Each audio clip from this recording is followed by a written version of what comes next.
in an effort to continue to explain why we think people should listen to us about the Zodiac case and how we're able to decipher codes, patterns in the case, and how we understand it so that we can name persons of interest that you've never heard of before. I'd like to make a presentation of a new discovery that I think really nails down our theory that a member of the Zodiac named Albert Lee Terry Jr. is the person who created the three Bates had to die letters. Now, quick background.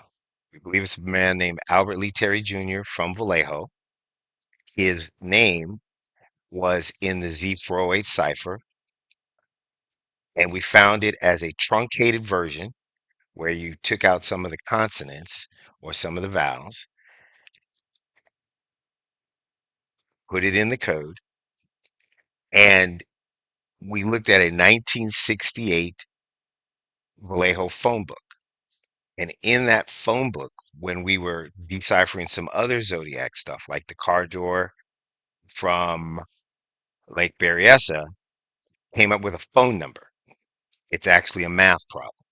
And that phone number matched, except for one digit, at the end of Albert Lee Terry Jr. in this phone book, right?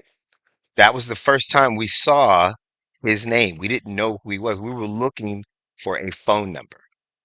Once we saw how his listing was in the 1968 Vallejo phone book, we were like, wait a minute, seen that somewhere before. That's when we went to the Z408 and we saw how there were some missing letters, but it was blocked exactly like it was in his phone book. And we superimposed it and we knew for a fact that this guy was in the Z408 as a member of the Zodiac. Okay. We went on to figure out that he's the person who was tasked to embed images and embed negative images of some of the espionage stuff that they were doing and some of the coding.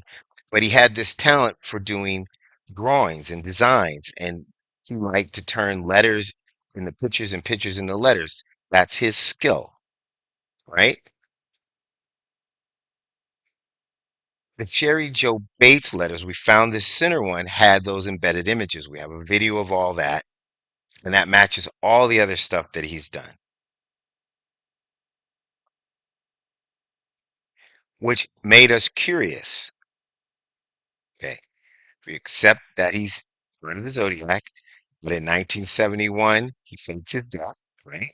We found letters from the FBI's Freedom of Information release that show that he probably was trying to get into the witness protection program, and that might be how he got a new identity or he did it on his own. We have his official burial card, which says he has no middle initial, which he did. Says his sister says she didn't know where he was born. She's only 3 years different from him.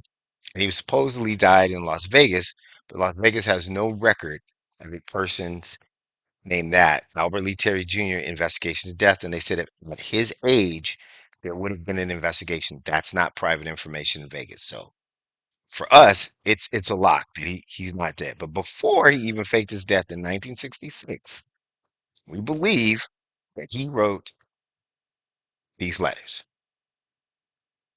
Now, there's doubters, but people have always thought that the Zodiac might be connected to Cheri Joe Bates' murder because of these letters, because of this little Z signature.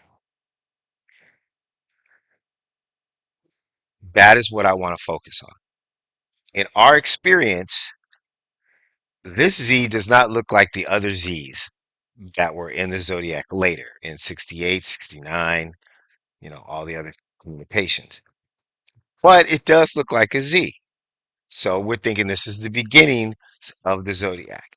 We know that there's three letters, just like the Z408 and the Z340 cipher, same MO, but the one with the embedded image is like a watermark. So he's saying, okay, when you see these in the newspaper, the one with the watermark is the one you want to concentrate on. So generally, they take a picture of these letters that are printed in the newspaper, turn them into a negative, put them on photographic paper, and it would actually reveal the undeveloped negatives on the paper and take away the writing.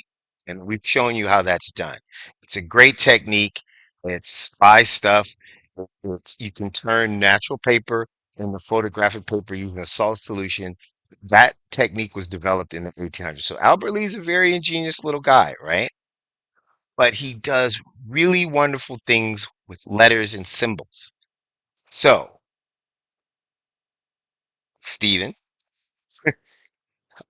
our investigator, was very curious about why these two M's had a line at the top and this M had a line at the bottom.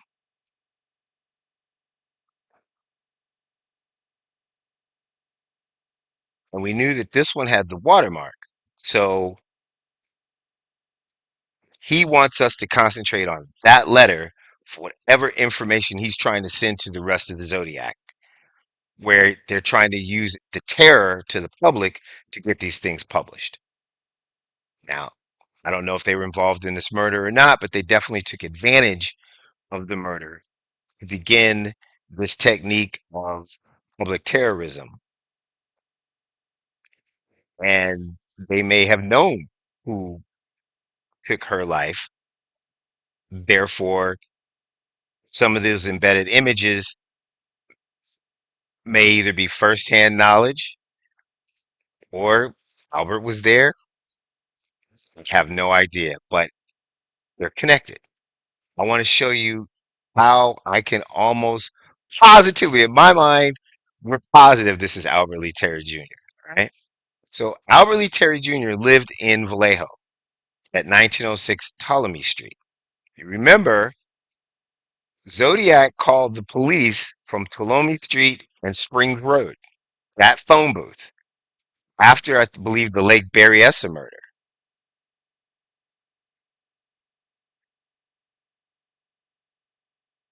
I'm going to blow this up and I'm going to tell you how we now think this is a positive match, understanding their code. This little hook, and then this turns into a Z, right? Like, why is there a little hook on the Z? Why isn't it just a Z? And most of the things with the zodiac you turn upside down. So we turn the letter upside down. And why did this just have the one line? Stephen was like, I know it's a dry dock, it's a boat, like, it's something, it's some kind of topography. He just knows that that's what it is.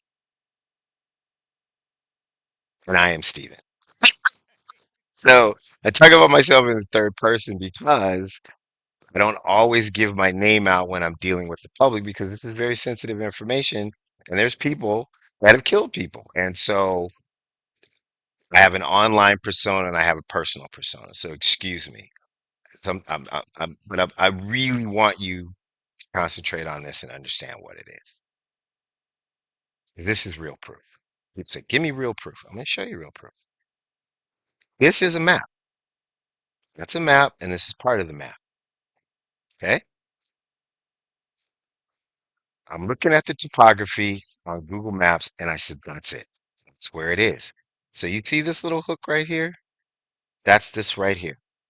This is the 680 freeway in Benicia, California. You know the name Benicia because that's where the conical Zodiac murders took place. Lake Herman Road, Blue Rock Springs Park, those are in Benicia, off of Columbus Parkway. That's the closest, longest road that takes you to those two locations.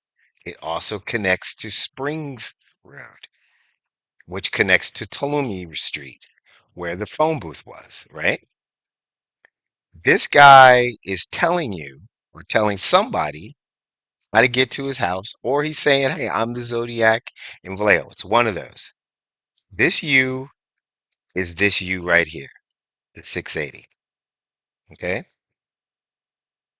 So you go the U and then you're kind of drifting over. So you go the U and you're kind of drifting over. Then there has this dramatic line here and this dramatic line here. I didn't know what that was. I'm like, what? on God's creation is that? How does that work? It's not looking like the map. And I realize that you add this part right here. So you go from the U, here's the U, and then you start drifting over this way. So it's the U to the drift, right? And the drift may, let's see, U drift, right? Okay. Then you add this to that, and that takes you up here. And then see that part right there? That's this little elbow right there. So this should connect right about there.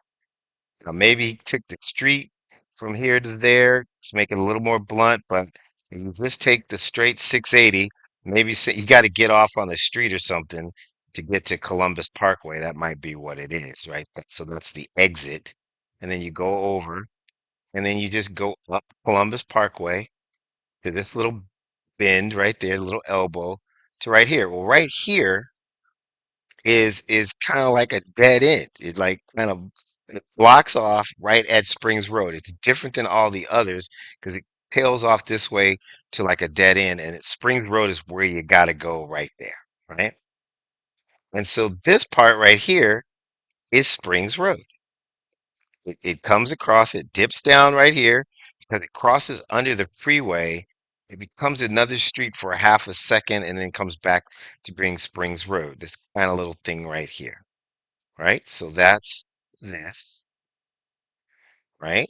And then I guess you come to an exit, you get off, you get on Columbus Parkway, right? And then so this right here is Columbus Parkway. So the little elbow right there goes right there. And then you go to Springs Road and you come over and you go up, right?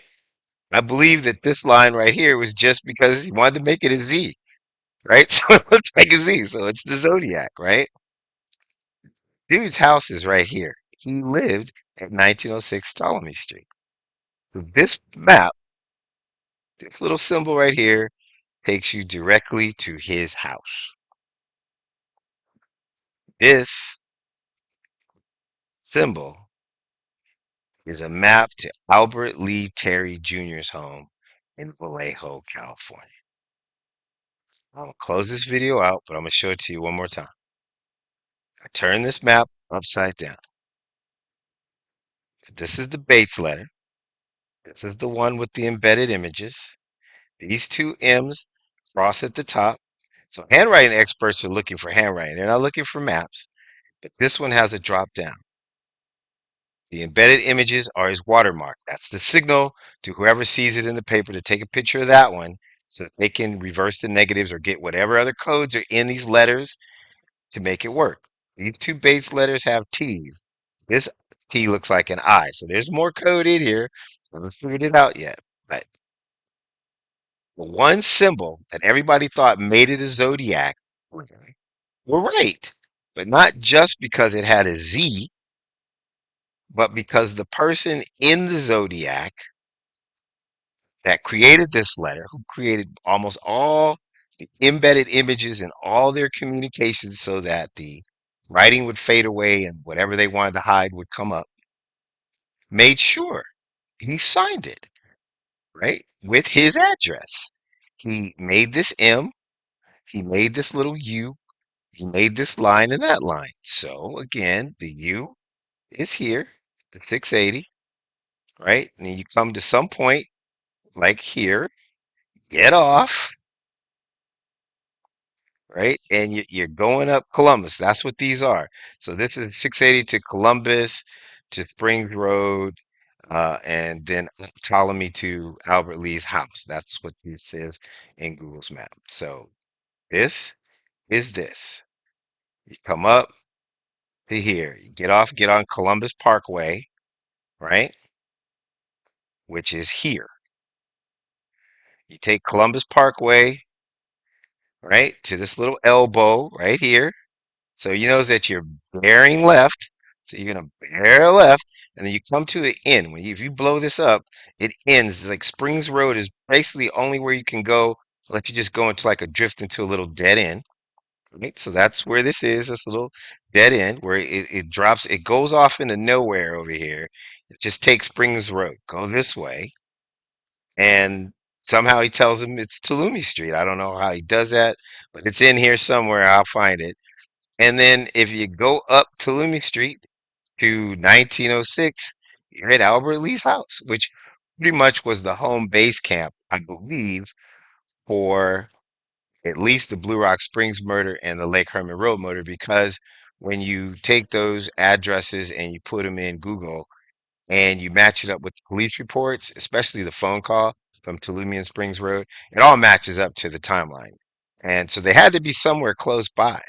Yeah, the call matches up with driving from Blue Rock Springs to his house and then walking down to the phone booth.